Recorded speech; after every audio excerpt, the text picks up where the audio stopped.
Boa tarde, cidadão, de volta na Band de Natal, chegando em todo o Rio Grande do Norte. Agora vamos conversar com Aderson Nascimento. Seja bem-vindo ao nosso Boa Tarde, cidadão. Eu agradeço muito obrigado, Robson, pelo convite. Muito bem, o Aderson, ele é professor do Departamento de Geofísica da UFRN e também coordenador do Laboratório de Sismologia, o LabSIS. Qual a função desse laboratório? Olá, Robson, a função do nosso laboratório é uma das funções que é talvez tenha mais impacto à população, é prestar informações técnicas sobre a sismicidade, os terremotos que estão acontecendo em todo o Nordeste. Em particular, nós temos uma rede de sensores que ela está monitorando desde o sul da Bahia até o norte do Piauí, já chegando no Maranhão, equipada com sensores transmitindo para nosso data center, e a gente está sempre analisando os dados e mostrando o que é que está havendo em termos de sismicidade. Onde é que ficam esses sensores? Embaixo da terra? É muito fundo? Como é que é isso? Não, a forma que você instala depende muito das condições locais em campo, né? Mas, em geral, o que a gente procura é uma base rochosa. Às vezes a gente precisa até cavar para colocar o sensor. E quando isso não é possível, a gente constrói uma base com cimento e concreto. Então, o sensor fica colocado nessa base.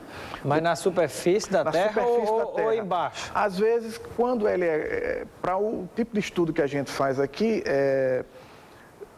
1 ou 2 metros de profundidade já é suficiente. Embora a gente tenha equipamentos que fazem parte em convênio com outras instituições, a gente tem uma estação em Riachuelo, aqui perto no caminho para João Câmara, praticamente, que ela faz parte da rede de monitoramento mundial. Então, essa estação é uma estação de referência mundial e ela é cravada na rocha a 160 metros de profundidade. 160 metros? Ela vai lá naquilo que se chama de placa tectônica, não? Não chega a tanto? Não.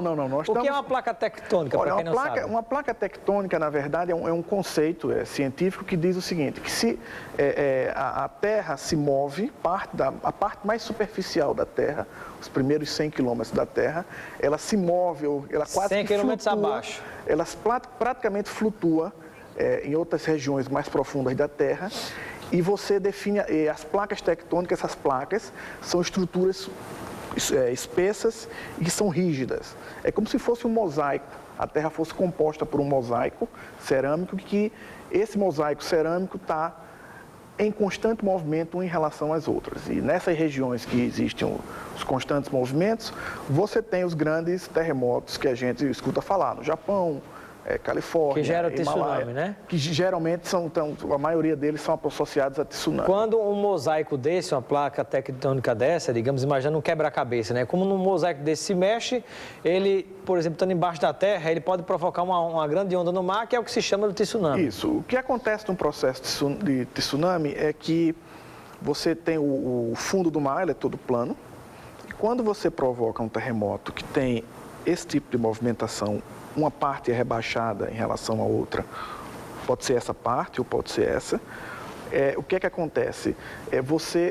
Como essa parte tem um ressalto lá embaixo, a superfície do mar baixa. E quando ele volta de novo, ele volta em forma de uma onda, que se propaga da fonte que foi o terremoto até a praia. Na verdade, quando o tsunami está se propagando em alto mar, ele não é perigoso. O problema é quando ele chega perto da costa e ele quebra, tá certo? E aí acontecem os grandes desastres, né? Porque quando ele chega perto da costa, ele começa a interagir com o fundo do mar na praia, e isso provoca as famosas ondas gigantes que a gente observa. Há algum risco disso acontecer no Rio Grande do Norte? Olha, o risco aqui é muito baixo, porque os terremotos que provocam tsunami são terremotos acima de 6,5, 7, até 7,5 em magnitude na escala Richter. Dentro do mar? Dentro do mar. E a região onde a gente tem, que é um encontro de placas mais próxima, é no arquipélago de São Pedro e São Paulo, que inclusive é território nacional e a gente tem uma estação sismográfica lá monitorando. Esse arquipélago é onde?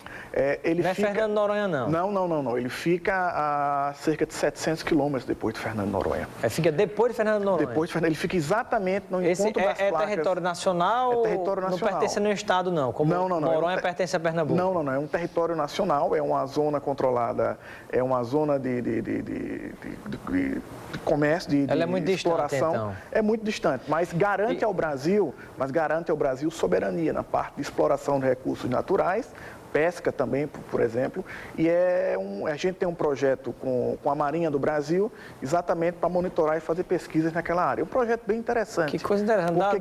Dá outra entrevista só sobre isso, viu? Não dá. É um assunto bem interessante porque pouca gente conhece. Mas o arquipélago de São Pedro e São Paulo garante um mar territorial brasileiro equivalente ao tamanho, eu acho, que dá de Minas Gerais. Nossa, que informação. Então, o conceito está atrelado ao conceito que a Marinha usa muito, o conceito da Amazônia Azul. E o Laboratório Sismológico tem muito orgulho de participar desse esforço de soberania do Prometo que a gente vai fazer um programa sobre isso. Agora, voltando ao nosso caso, por exemplo, Rio Grande do Norte. E como é que se espalha esses sensores para medir terremoto? É aleatoriamente ou de acordo com o lugar? Que, por exemplo, por que aqui João Câmara treme mais do que Natal e outros lugares? Vamos por par. Assim, quando você vai fazer um estudo sismológico de uma região, você tem duas escalas, até três talvez. Uma escala é uma escala nacional, você faz um estudo regional. E quando você vai querendo saber mais detalhe da atividade sísmica, você tem que colocar mais sensores em certas regiões para fazer um estudo mais detalhado. Esse é que é o princípio fundamental. Então, se você olha para as redes de sismômetros, vocês têm as redes que são digamos assim, de cobertura mundial, e elas monitoram explosões nucleares, monitoram a atividade sísmica mundial. Existem outras redes que são para estudos regionais, um país quer monitorar a sua atividade sísmica, como a gente tem no Brasil, que é uma rede sismográfica brasileira, que a UFRN faz parte também. E tem uma rede regional, que a gente estuda só o Nordeste. E se você quiser detalhar mais, você tem uma rede, digamos assim, que estuda os sismos locais. E a gente sabe que várias regiões do Nordeste do Brasil, e João Câmara é uma delas, elas têm uma falha tectônica. Então, o que a gente tem ali, nada mais é do que uma falha que de vez em quando ela é ativa. Essa falha ela tem umas características próprias, porque a gente está no interior de uma placa tectônica. Então, a gente não esperaria terremotos no interior. Mas, assim, a gente sabe que o interior das placas tectônicas ele está com muita tensão acumulada. E, de vez em quando, essas tensões são liberadas e são os terremotos que a gente observa. Pronto, o tempo está quase chegando ao fim, mas rapidamente, nesse caso de João Câmara, pode provocar um terremoto até de um grau maior, por exemplo, mas ele não é um tipo de terremoto que geraria tsunami. Não. Para gerar tsunami, o terremoto tem que estar, o foco do terremoto tem que estar no mar e tem que ser um tipo de terremoto em que a movimentação da falha seja se rebaixando em relação à outra. Que não é o caso aqui de João Câmara. Que não é o caso. João Câmara está deslizando em relação à outra. Mas pode provocar um terremoto de um abalo maior, por exemplo? Olha, nós já tivemos na década de 80, nos anos 50, a gente tem registros disso, que a gente tem terremotos de magnitude até 5,2, que são bem sentidos. Muito bem, eu lembro de um quando eu era criança que veio bater aqui em Candelária, rachando algumas casas, né? Exatamente, deve ter sido a sequência dos anos 80. Pois é, bom, infelizmente nosso tempo chegou ao fim, eu quero agradecer a sua participação, entrevista muito bacana, interessante, diferente. Eu agradeço a sua participação, Adelson, no nosso Boa Tarde Cidadão, seja sempre bem-vindo. Eu que agradeço e ficamos sempre no laboratório à disposição de prestar todo tipo de esclarecimento. Fique certo que independente do terremoto, você vai voltar aqui em breve. Eu agradeço, obrigado. Inclusive para falar sobre aquele território, como é o nome? O Arquipélago de São Pedro e São Paulo. O Arquipélago de São Pedro e São Paulo, uma curiosidade muito bacana. Bom, ficamos por aqui com o nosso Boa Tarde Cidadão. Continue ligado na Band Natal. Vem aí os donos da bola. Um grande abraço e até amanhã. Boa Tarde Cidadão. Oferecimento.